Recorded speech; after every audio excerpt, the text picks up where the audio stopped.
All right, let's dive right in. Today, we're going to tackle a challenge that, let's be honest, every single one of us is dealing with, the crazy, overwhelming amount of information that's thrown at us every single day.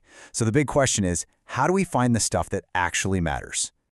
Sound familiar? You know that feeling, right? Like you're just trying to keep your head above water in this absolute ocean of emails, notifications, news alerts, and endless social media feeds. It feels like you're completely submerged. And it's so much more than just being busy. It's this incessant noise. It's like a constant hum of data in the background of your life that just never, ever stops. It's always pulling at your attention, making it almost impossible to really focus on any one thing. So let's try to think about all this noise in a totally new way. Imagine all of it.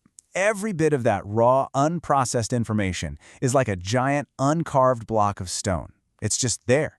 It's chaotic, it's shapeless, and it's basically waiting for us to figure out what to do with it. And here's the crucial point. Our problem isn't that we don't have enough information. Oh, we've got plenty of that. The real struggle is finding the meaning, Finding that essential shape that's hidden somewhere deep inside that massive block. So what's our default reaction to this whole situation? We just try to process everything faster, right? We become these passive consumers, just constantly reacting, trying to grab every little piece of data that flies past our face. But that doesn't lead to understanding. It just leads to burnout. But what if? What if there's a better way? A totally different approach?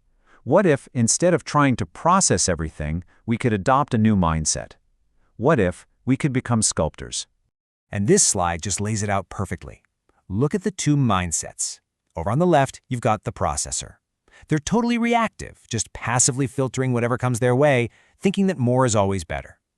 But the sculptor on the right, that's a whole different game. They're proactive. They're not just filtering, they are actively shaping. They get that less is essential, and their goal isn't to react to the noise, it's to create a clear signal. And this really gets to the heart of the idea. It's all about taking back control. It's realizing that we have the power to actively sculpt our own mental environment. We get to decide what stays and what gets chipped away. We can literally be the artists of our own focus. So how does a sculptor actually do their work? Well, it all starts with the most important part of the job, knowing what you need to remove. It's this deliberate process of chiseling away everything that's non-essential.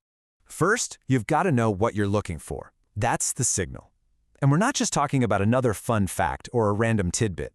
The signal is that core piece of information, that essential bit of knowledge that leads to a real aha moment. A genuine insight. And what about everything else? Well, that's the noise. It's all the extra stuff, the redundant stuff, the distracting stuff. And the noise isn't just useless. It's actually worse than that because it's actively hiding the signal. It's all the excess stone that's covering up the masterpiece inside. The process itself is actually pretty beautiful. First, you just acknowledge the raw block of information.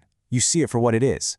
Then you step back and you try to find that essential form hidden inside, that key idea. Now comes the hard work. You start chipping away all that excess noise. And finally, you polish what's left until that genuine insight really shines through. And when you do this, when you really commit to being a sculptor of information instead of just a processor, the result is, well, it's truly transformative. You're not left with a pile of junk, you're left with a masterpiece.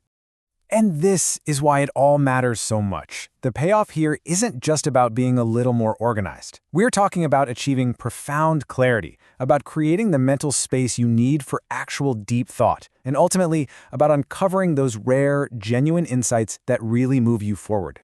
In the end, everything we've talked about really just comes down to this one powerful result: clarity, the absence of noise, the presence of purpose. It's what we're all looking for in this crazy information age. So as we wrap this up, the question isn't whether you can do this, it's where you're going to start. Take a look at the uncarved block of information in your own life. Your email inbox, your news feed, that project list. What kind of masterpiece is waiting in there? What will you sculpt first?